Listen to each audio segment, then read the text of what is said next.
So getting old.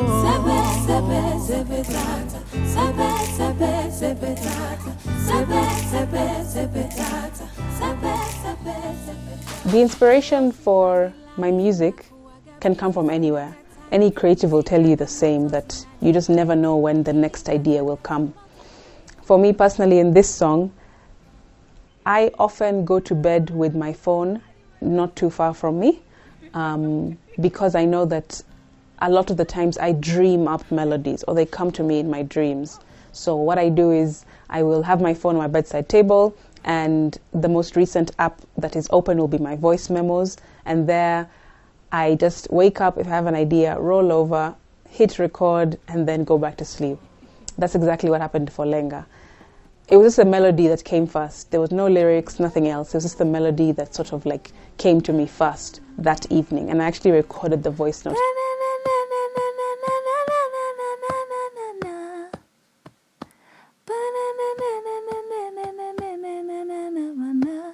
After I recorded it, obviously I went straight back to sleep. So that was the only thing that came about that particular night. And then the next day when I woke up, I re-listened to the voice note, and then that's when I started to work on the idea. What did I want the song to feel like? What did I want to talk about? How did I want it to be structured across the entire track? You know, how many verses, a bridge or not, etc., that kind of thing. So that came after the fact. So this is my small little space. Everything begins here, generally. It's a very tiny place, but I love it because it's cozy. It's somewhere that I know in and out, up and down, corner to corner. And so I feel comfortable enough. I feel vulnerable enough. I feel open enough to be transparent in this particular space. Songwriting obviously can happen anywhere. It can happen in studio, it can happen on a matatu, it can happen in a restaurant, at a friend's house.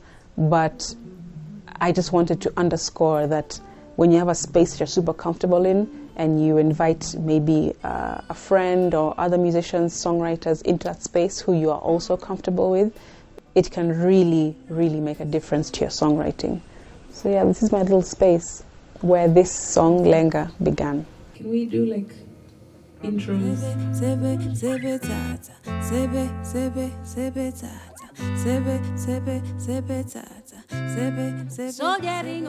If you can just pass me the guitar. So Moses has forced me to play so I can break down the lyrics. Verse 1 is something that I wanted to make sure that catches the attention of the listener. Obviously, when you open a song, it needs to grab someone's attention. That's why the chants came first. Actually, what happened to the chant is I was in studio and I was doing just a quick mic check before I started to sing. And I used the melody sebe, sebe, sebe, tata, sebe, sebe, sebe, tata. And just so I can check my levels, and the engineer can also just make sure that everything is okay on his side. Then he just really loved it and he was like, keep doing that, keep doing that. And then after I sang the entire line, I added harmonies on top and a couple on the bottom as well. And then it just sounded so majestic. It sounded so like uplifting that we were like, man, that is gold. Let's leave it in there. So that became the intro.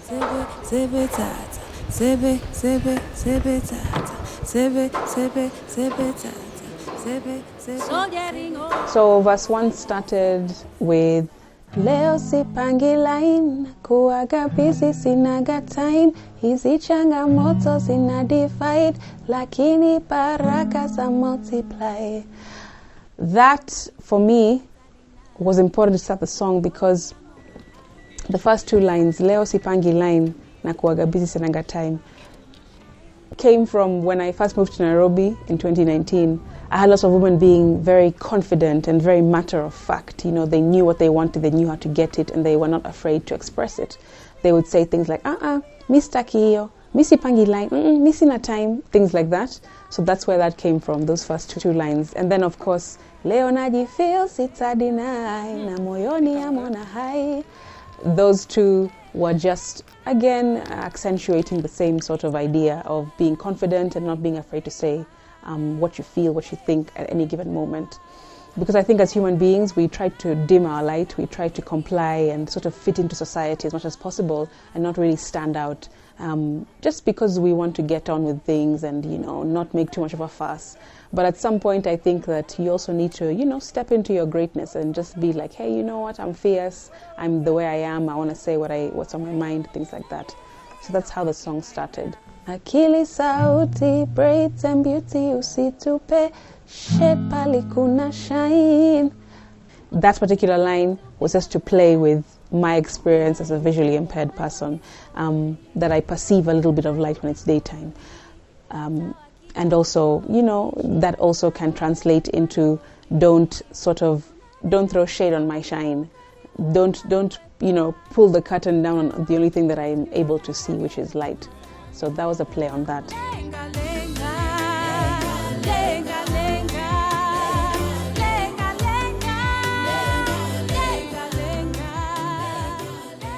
Then comes the famous pre-chorus, which I dreamt up in the beginning.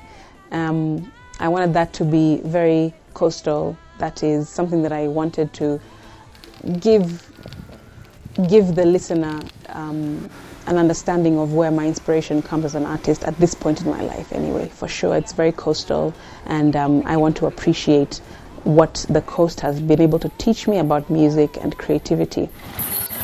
So in the chorus, the lyrics, of course, are just repetitive, lenga, lenga.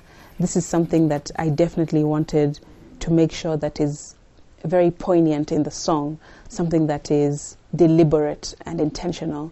It's as if it's a declaration. When you're singing it over and over again, it's not just for it to sink into your soul so you can believe it, but it's also something that you're putting out into the universe. What I want to do is to lenga, nataka kulenga. Lenga, lenga, lenga, lenga, lenga, lenga, lenga, lenga, lenga,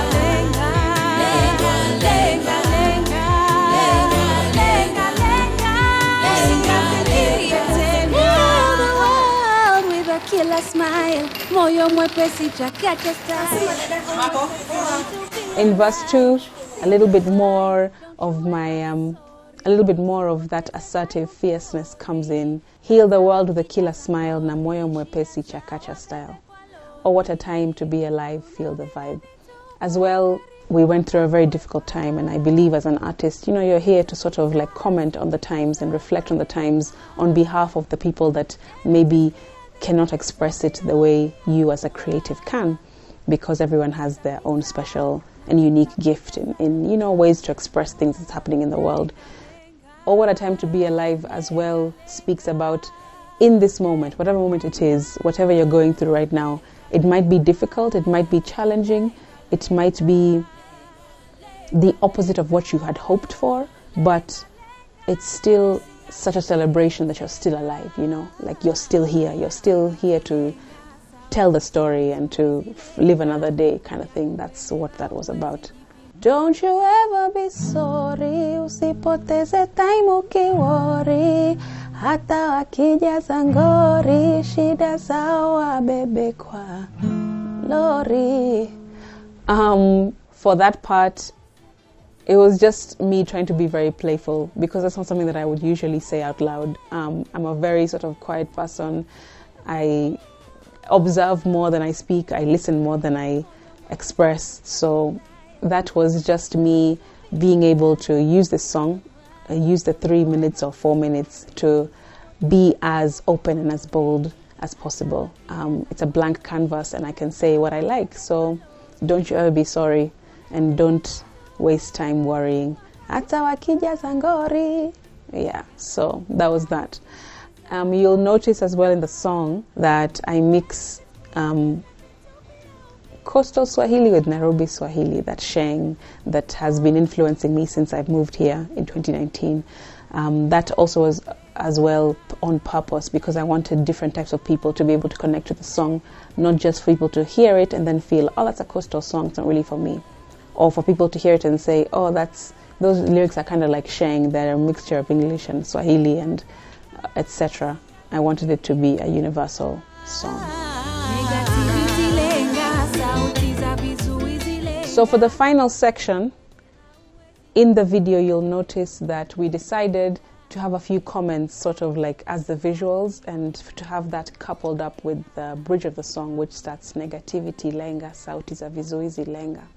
The reason for that is because as an artist and as a human being just generally, I've realized in life that you really need to be able to separate both the negative and the positive from yourself. Try to distance yourself and don't let either define you, okay? What I mean is that I've learned more and more than ever before that I shouldn't confuse applause with love. I shouldn't confuse likes with friendships. I shouldn't confuse followers with die-hard sort of Crystal, we're there for you all the time, anytime, wherever you are, we are, whatever you do, we're behind you. Because some of this stuff is very fleeting. You'll know what I'm talking about. If you know, you know.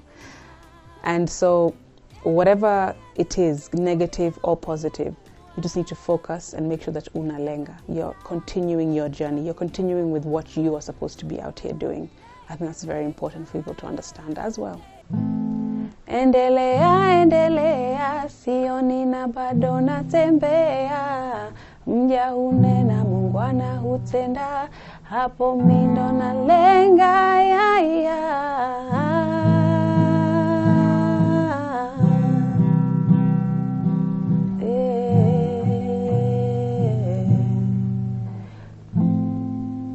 So this part of verse 2, very special to me. Endelea, endelea, sioni na bado natembea. Obviously self-explanatory, but at the same time, I wanted the audience to understand that it's not just about my eyesight I'm talking about. I'm talking about like philosophy. I'm talking about life lessons, which is that you don't need your eyesight to see, right? Which is what I'm about. But at the same time, even them, they don't need to know what's in front of them to be able to keep going. Like that's what faith is. That's what waking up in the morning is about. You don't know what's set out for you in the day, but you still wake up and you still go out and you still try your best. So that's what those two lines were about. Just kuendelea. And mja hunena, Mungu hutenda. It's a very popular Swahili proverb which loosely just talks about there are those who do and there are those who talk about doing. And I'm the kind of person in this song and in this lyric that is trying to say, I want to be the person that does, not just talks about doing it. Lenga, lenga, lenga, lenga, lenga, lenga, lenga, lenga, lenga. The chant is magical for me personally. I really love it, and I'm enjoying the fact that other people are also giving me the same kind of feedback about the chant. I also think that more and more it's rare, though it's actually coming back. I think there are some pockets of people, some pockets of musicians and artists that are going back to the beginning. They're getting inspiration from zilizopendwa, from, you know, traditional kinds of sounds and music. So I think that this song as well, because I wanted it to have a very heavy influence of, you know, coastal sounds and stuff like that, I think that makes it also unique to listen to and gives you, or gives me, a very warm feeling when I listen to it, because it's not just the usual maybe R&B, for example, boom clack that we're all used to hearing. It's something a little bit different, and yeah, I hope that people continue finding nuggets that are special to them within the song.